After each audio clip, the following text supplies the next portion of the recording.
যেহেতু আল্লাহ মানুষকে বানিয়েছেন তার খলিফা, আর এই পৃথিবীতে চলবে আল্লাহর খেলাফত, আল্লাহর প্রতিনিধিত্ব, আল্লাহর রাজত্ব, সুতরাং এই পৃথিবীর বুকে নেতৃত্ব দিবে একমাত্র আলেমরা। কারণ পৃথিবীর মানুষ দুই ভাগে বিভক্ত, এক ভাগ আলেম আর এক ভাগ জাহেল। আলেম তাদেরকে বলে যে আল্লাহ এবং তার রাসূলের নীতি সম্পর্কে জানে, জাহেল তাদেরকে বলে যে আল্লাহ এবং তার রাসূলের নীতি সম্পর্কে জানে না। এতে বাকি দুনিয়ার সব যদি জানে তবুও তাদেরকে পরিভাষায় আলেম বলে না। যেমন আবু জাহাল, আবু জাহাল অর্থই মহামূর্খ, গণ্ডমূর্খ। বাস্তবে সে তো মহামূর্খ ছিল না, গণ্ডমূর্খ ছিল না। আল্লাহর নবী নবী হয়ে প্রেরিত হওয়ার আগে তাকে কেউ আবু জাহাল নামে চিনত না, সবাই তাকে বলতো আবুল হাকাম, মহাজ্ঞানী। তো যেই মানুষটা ছিল মহাজ্ঞানী, রাতারাতি তাকে মহামূর্খ বলা হলো কেন? একমাত্র কারণ তো এটাই, যে জ্ঞান দিয়ে আল্লাহ চেনা যায় না, যে জ্ঞান দিয়ে রাসূল চেনা যায় না, যে জ্ঞান দিয়ে হক আর বাতিলের মধ্যে পার্থক্য করা যায় না, ইসলাম ওটাকে কোনো জ্ঞানী মনে করে না। সুতরাং যত বড় বুদ্ধিজীবী হোক, যত বড় মাথায় টাক ফেলা জ্ঞানী গুণী হোক, যত বড় ব্যক্তিত্বই হোক, এমনকি তারা যদি গোটা দুনিয়ার সবচেয়ে বড় বড় ডিগ্রিও হাসিলকারী হোক, কিন্তু যদি ঈমানের ব্যাপারে, দ্বীনের ব্যাপারে, কোরআনের ব্যাপারে, শরীয়তের ব্যাপারে না জানে, তাদেরকে আলেম নয় বরং জাহেলি বলে। যেহেতু আলেম আর জাহেল সমান না। আর আল্লাহ তাআলা দুনিয়ার বুকে নবীদেরকে পাঠিয়েছেন এজন্য তারা ইলম নিয়ে পৃথিবীর বুকে আল্লাহর প্রতিনিধিত্ব, আল্লাহর রাজত্ব বাস্তবায়ন করবেন।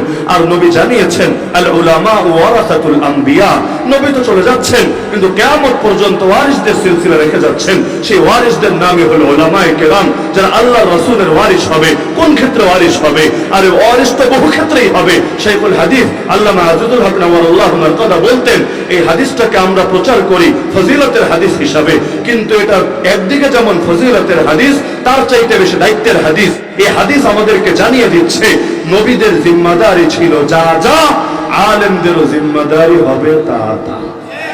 নবীরা একদিকে যেমন দ্বীনকে প্রচার করেছেন, আর একদিকে দ্বীনকে পৃথিবীর পরতে পরতে প্রতিষ্ঠাও করেছেন। এমনকি আল্লাহ নিজেই জানিয়েছেন নবীদেরকে পাঠিয়েছেনই লিউযহিরাহু আলা দ্বীনি কুল্লি, ইসলামকে তারা প্রতিষ্ঠিত করবেন অন্য সকল ধর্ম, অন্য সকল মতবাদ, অন্য সকল মতাদর্শের উপরে। এমনকি কোরআনে আল্লাহ তো দোয়াই শিখিয়েছেন, রহমানের খাঁটি বান্দা কারা?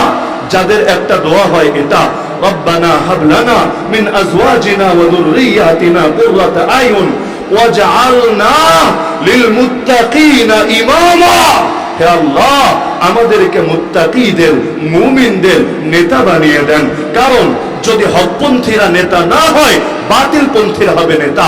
বাতিলপন্থীরা যদি নেতা হয়, দুনিয়ার বুকে কখনোই শান্তি প্রতিষ্ঠিত হবে না, হতে পারে না। তো এখন উলামায়ে কেরাম তাদের মৌলিক একটা জিম্মাদারি হলো তারা সমাজের নেতৃত্ব ধারণ করবেন। একদিকে যেমন নামাজের নেতৃত্ব, একদিকে যেমন সকলে হজ করতে গেলে সেই হজেরও নেতৃত্ব, একদিকে যেমন মানুষ ময়দানে জিহাদ নামলে সেই জিহাদেরও নেতৃত্ব, আরেকদিকে পৃথিবীর সকল পরিচালনার মূল নেতৃত্ব এবং কর্তৃত্ব। এমনকি কখনো যদি নেতা এমন কেউ হয় যে নিজে আলেম না, তার জন্য ইসলামী ফিকহে অবধারিত শর্ত হলো তাকে অবশ্যই আলেমদের থেকে পরামর্শ নিয়ে নিয়ে, উলামায়ে কেরামের বোর্ড রেখে তাদের থেকে ফতোয়া নিয়ে নিয়ে পরিচালনা করতে হবে। না হলে এই জমিনের বুকে কোনোদিনও ন্যায়, ইনসাফ, শান্তি, কল্যাণ প্রতিষ্ঠিত হবে না। আজকাল সবচেয়ে বড় দুঃখ এখানেই, যখন আমরা ভাবি আরে আমরা হুজুর মানুষ, আমরা আলেম মানুষ, আমাদেরকে নেতৃত্ব দেওয়ার দরকার আছে, নেতৃত্ব দিবে জাগতিক লোকেরা, এগুলো তো দুনিয়াবী বিষয়। কিন্তু একটাবার চিন্তা করেন, উলামায়ে কেরাম যদি নেতৃত্বে না আসে, অবধারিতভাবে জাহেলরা থাকবে নেতৃত্বে। আর জাহেলরা যদি নেতৃত্বে থাকে, সমাজের বুকে কখনোই দিন জিন্দা হবে না। আজকাল তো সেকুলারিজমের জয় জয়কার। সেকুলারিজম এসে তো এই বাস্তবতাই বোঝায়, আরে আলেমকে কেন নেতা হতে হবে? নেতা তো হবে এমন ব্যক্তিত্ব যে হবে নিরপেক্ষ। নিরপেক্ষ মানে কি? সে আল্লাহর পক্ষে না, সে তাগুতের পক্ষে না, সে রহমানের পক্ষে না, সে শয়তানের পক্ষে না, সে ইসলামের পক্ষে না, সে কুফর শিরিক জাহেলিয়াতের পক্ষে না, সে দুনিয়ার পক্ষে না, সে আখিরাতের পক্ষে না, সে হকের পক্ষে না, সে বাতিলের পক্ষে না, সে হকানিয়াতের পক্ষে না, সে জাহেলিয়াতের পক্ষে না। আল্লাহর কসম, এটা কখনোই সম্ভব না। দুনিয়ায় নিরপেক্ষ শব্দ একটা ভণ্ডামি ছাড়া কিছু নেই। হয়তো তুমি রহমানের পক্ষে, না হলে তুমি শয়তানের পক্ষে। হয়তো তুমি হকের পক্ষে, না হলে তুমি বাতিলের পক্ষে। মাঝামাঝি অবস্থান চলে না। যারা নিজেদেরকে মাঝামাঝি বলে, আরবিতেও যাদেরকে মুনাফিক বলে, বস্তুত তারাও শয়তানের দলের সদস্য ছাড়া কিছু না। কিন্তু একদিকে দিলের মধ্যে লালন করে শয়তানি, আর একদিকে বাইরে নাম ধারণ করে ইসলামী। কারণ কি? মৌলিক একটা কারণ হলো তারা যে শয়তানি ভেতরে চেপে রাখে, এটা প্রকাশ করার সৎ সাহস রাখে না। কারণ তারা জানে, তারা যদি জাতিকে বলে আসলে আমরা ইসলামের পক্ষে না, ইমানের পক্ষে না, কোরআনের পক্ষে না, দ্বীনের পক্ষে না, আল্লাহর পক্ষে না, আবার বিপক্ষেও না। বিপক্ষে নাম মানেই তুমি আল্লাহর পক্ষে না, এটা যদি বলেই ফেলে, সমাজের মানুষ তাদেরকে লাল কার্ড দেখাতে এক মুহূর্ত সময় নেবে। তখন তো ভণ্ডামের মুখোশ খুলে যাবে, ব্যবসায় লালবাতি চলে যাবে। তো ইচ্ছায় বা অনিচ্ছায় সাইনবোর্ড ব্যবহার করা লাগেই লাগে।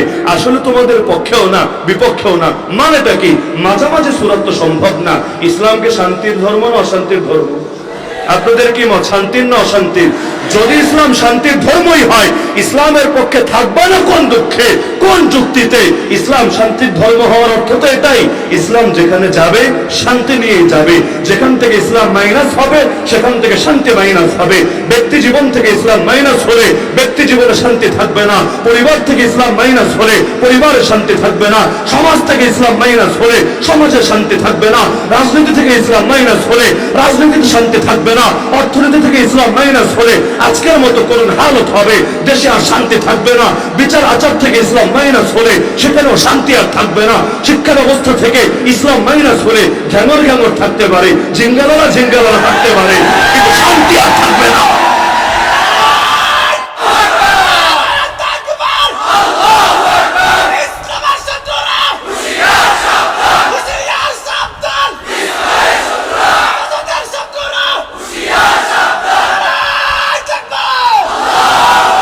শুধু ব্যক্তির পরিবর্তনে কখনো সমাজ পরিবর্তন হয় না, বরঞ্চ যতদিন পর্যন্ত সিস্টেম পরিবর্তিত না হয় ততদিন পর্যন্ত এই পৃথিবীতে শান্তির দেখা পাওয়া যায় না।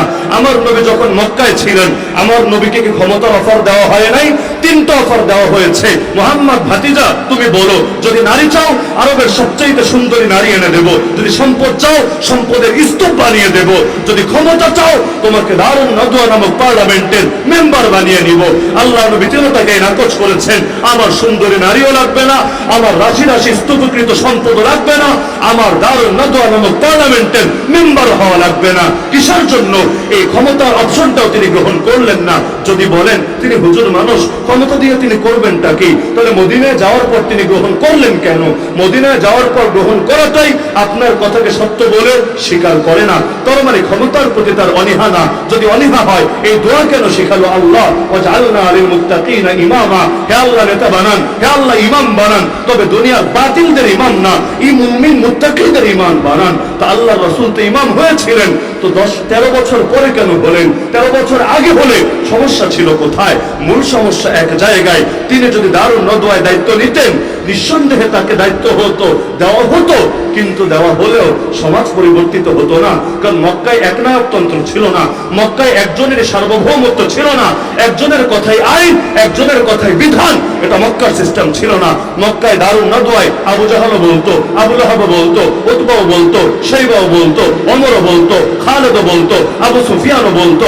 নতুন করে রাসূলকে ঢুকালে রাসূলও বলতেন। এরপর মাথা গোনা হতো। কখনো আল্লাহর রাসূল যে মত দিতেন সেটা পাশ হতো, কখন আল্লাহর রাসূল যে মত দিতেন সেটা ফেল হতো। রাসূল তো বলতেন আল্লাহর পক্ষ থেকে, কারণ তিনি বানিয়ে কোনো কথা বলেন না। ওমা ইয়ানতিকু আনিল হাওয়া ইন হুয়া ইল্লা ওয়াহয়ুন ইউহা।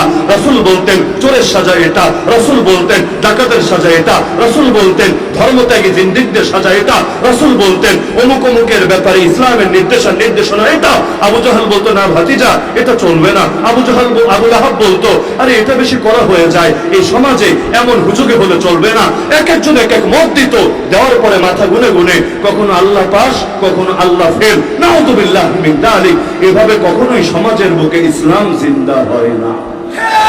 সর্বযুগেই ক্ষমতাধররা নবীদের বিরোধিতা কেন করেছে বেশি? আরে সব নবীর নাম আপনি জানেন না, কিন্তু আজকে বাসায় গিয়ে কোরআন খোলেন, যেই যেই নবীর নাম আপনি জানেন তাদের প্রধানতম দুশমন কারা ছিল? নবীদের দুশমন ছিল, জানেন তো? এটা গোলালো যারা হবে না দুশমন তাদের থাকবে, এটাই স্বাভাবিক কথা। আল্লাহ বলেন ওয়াকাযালিকা জাআলনা লিকুল্লি নাবিয়্যিন আদুওয়াম মিনাল মুজরিমিন, আমি আল্লাহ প্রত্যেক নবীর জন্যই অপরাধীদের মধ্য হতে শত্রু বানিয়েছি। সুতরাং সকল নবীর শত্রু ছিল, কিন্তু সেই শত্রু কারা ছিল? কোরআন খোলেন। কোন যুগে তাদের নাম ফেরাউন, কোন যুগে তাদের নাম নমরুদ, কোন যুগে তাদের নাম আবু জাহাল, আবু লাহাব, উতবা, সাইবা। এরা কারা? এরা তো কোনো কৃষক না, এরা তো সাধারণ খেটে খাওয়ার মানুষ না, এরা তো নিম্ন শ্রেণীর দিন মজুর না। এরা কারা? এরাই সমাজের নেতা, এরাই সমাজের হত্যাকর্তা, এরাই সমাজের ক্ষমতাধর। তো নবীদের পথে এরাই সবচাইতে বেশি কাটা কেন বিছালো? এদের সাথে নবীদের সংঘাত যুগে যুগে কেন হলো? এর প্রধানতম একটা কারণ হলো, নবীরা চাচ্ছিলেন সমাজে আল্লাহর নেতৃত্ব বাস্তবায়িত হোক। কারণ নবী নিজের থেকে কোনো নেতৃত্বগিরি করবেন না। নবী যা চালাবেন, যা বলবেন, যা করবেন, সব আল্লাহর পক্ষ থেকে নির্দেশ হয়ে করবেন। তো নবী চাচ্ছিলেন আল্লাহর রাজত্ব, তারা চাচ্ছিল মানুষের রাজত্ব। মানুষের রাজত্ব চললেই ভণ্ডামি ভালো থাকে, মানুষের রাজত্ব চললেই ধান্দাবাজি ভালো থাকে। আজও যেমন অনেকে আল্লাহর বিধিবিধান জানার পরও সেটাকে বুড়া আঙ্গুল দেখায়। কিসের জন্য? কারণ তারাও জানে আল্লাহর বিধান যদি বাস্তবায়িত হয়, যেই পরিমাণ চুরি করেছে ডাইন হাতার কারো থাকবে না, যেই পরিমাণ জিনা করেছে পাথর খেতে খেতে জানি তো আর বাঁচবে না, যেই পরিমাণ মানুষকে ঠকিয়েছে, ডাকাতি করেছে, রাহাজানি করেছে, এতে ইসলাম একবার বাস্তবায়িত হলে তারা তো দুনিয়ার সাথী আর আস্বাদন করতে পারবে না। সুতরাং জেনে বুঝো ইসলামের দুশ্মনী করে, কারণ তারা ভালো করে জানে ইসলাম যদি পৃথিবীর পরতে পরতে জিন্দা হয়, তাদের এই শয়তান রাজত্ব আর বাকি থাকবে না। তো এই কারণে নবীদের কথা সবচাইতে বেশি কাটা বিছিয়েছে তারা, কিন্তু তাও নবীরা হাল ছাড়েন নাই, নবীরা দমে যান নাই, শিরকের সঙ্গে দায়িত্ব বুঝে নেন নাই, তাওহীদের সঙ্গে ঠিকই বুঝে নিয়েছেন। মদিনায় যাওয়ার পর ইমাম ঠিকই হয়েছেন, মক্কায় থাকতে ইমাম হতে রাজি হন নাই। হ্যাঁ, এখন যদি মূল জিম্মাদারি আলেমদের হাতে না আসে, খালি যদি ব্যক্তি আর ব্যক্তি চেঞ্জ হতেই থাকে, তাহলে আমাকে বলেন মূল সমস্যার সমাধানগুলো কিভাবে হবে? যেমন